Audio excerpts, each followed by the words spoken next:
Alice Ducrot nous rejoint. Bonjour Alice. Bonjour. Gérante de portefeuille pour Bordier et compagnie France. Bienvenue, ravi de vous retrouver. Vous allez rendre votre verdict et le prononcer dans un instant à l'antenne. Ce moment, cet instant qu'on va vivre ce verdict, est-ce que vous l'assumez ?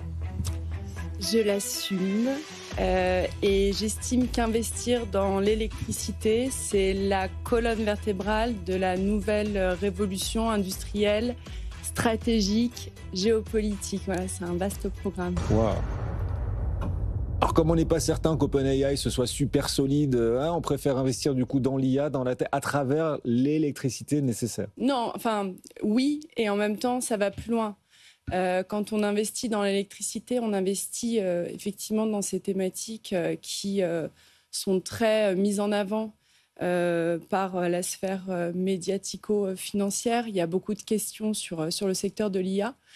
Investir dans l'électricité, c'est à la fois investir dans cette infrastructure qui permet à l'IA de se déployer, donc data center et réseaux de fibres, tous les usages qui ont été accélérés très nettement par le déploiement de l'intelligence artificielle, appliqués aussi à l'industrie en fait, c'est là où ça va plus loin.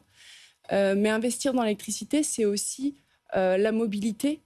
Aujourd'hui, la voiture électrique et toute l'infrastructure qui va alimenter ces nouveaux usages, les usages domestiques aussi qu'on voit évoluer vers des modèles plus intelligents de gestion d'énergie. Oui. Et c'est du coup investir dans une chaîne de valeur liée à l'électricité qui permet d'être diversifié dans une thématique qui est portée par pas uniquement une vision, pas uniquement un secteur, mais aussi des investissements massifs, parce qu'il y a aussi un sujet de transition énergétique. On a besoin de sortir des énergies fossiles, et donc il y a ces investissements, et on le voit aussi dans les pays du Golfe.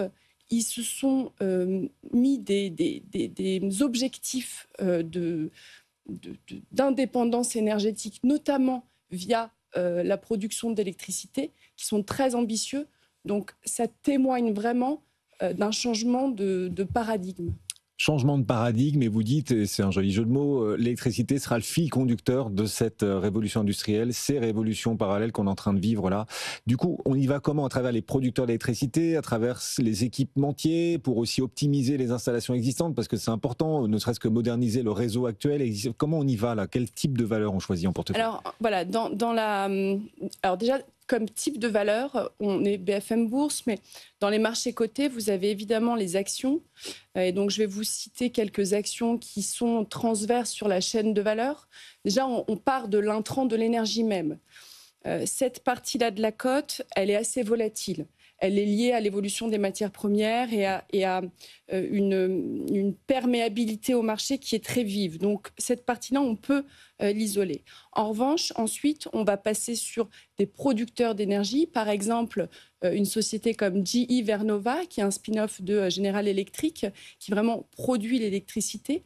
Ensuite, et donc là, on est dans le secteur encore de l'énergie. Ensuite, on va passer sur un autre secteur, c'est celui des utilities, qui par essence, dans une construction de portefeuille, va être plus résiliente. C'est une valeur d'un secteur défensif qui va pouvoir aussi proposer des dividendes parce que ce sont des modèles sur lesquels on a beaucoup de visibilité.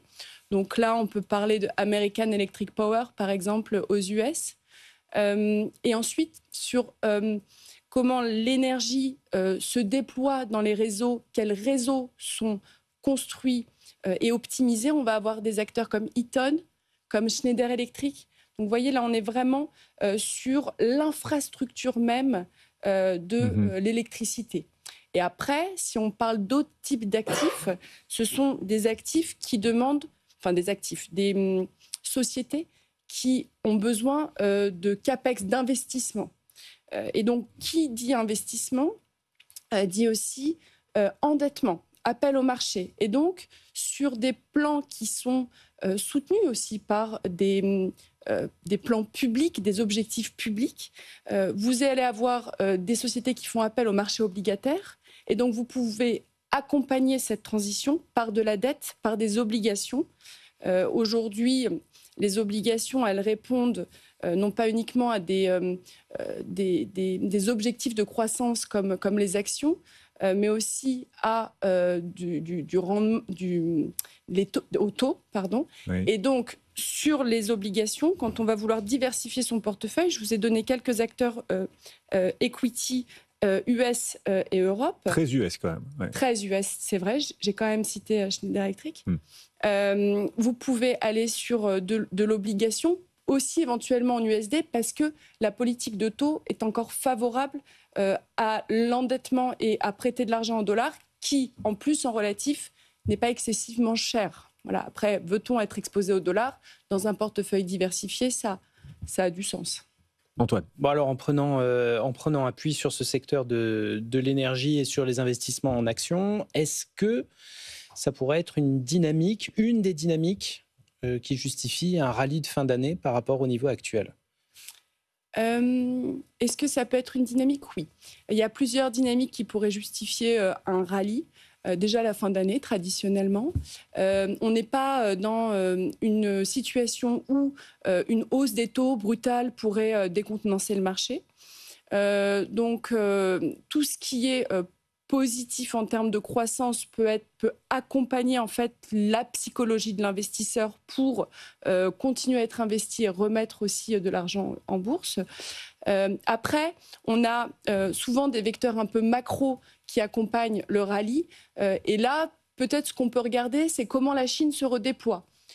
On a des chiffres d'inflation qui sont un peu meilleurs. Est-ce que ça peut être un soutien possible? Après, les investisseurs ont tendance à être optimistes et quand on est dans un cercle optimiste, on l'alimente. On le voit dans l'intelligence artificielle.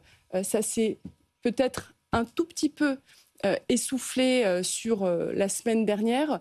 En réalité, là, vous le citiez juste avant, on a des mauvaises nouvelles et ça repart. Donc, la volatilité, elle est aussi vectrice d'opportunités. Oui, c'est-à-dire que c'est une question qu'on pose d'ailleurs aussi à nos auditeurs et téléspectateurs sur les réseaux sociaux. Vous tous qui nous suivez, continuez à voter. Là, voici la question. Wall Street a beaucoup souffert la semaine dernière, puis ça repart là. Est-ce que les inquiétudes sur l'IA la semaine dernière étaient excessives, oui ou non? Est-ce qu'on a eu peur un peu, alors pour rien peut-être pas, mais est-ce que nos peurs étaient excessives, oui ou non? Votre avis à vous, Alice? Je pense qu'elles n'étaient pas du tout excessives parce qu'en fait, on va certainement parler de Warren Buffett. On attend toujours qu'il publie son communiqué de presse. Voilà, mais il va le faire. C'est un homme qui respecte ses engagements, je crois. C'est le temps long, c'est-à-dire que le rallye de la tech et la croissance de la tech qui est alimentée souvent par une dynamique sur les chiffres, il est très puissant depuis le début de l'année.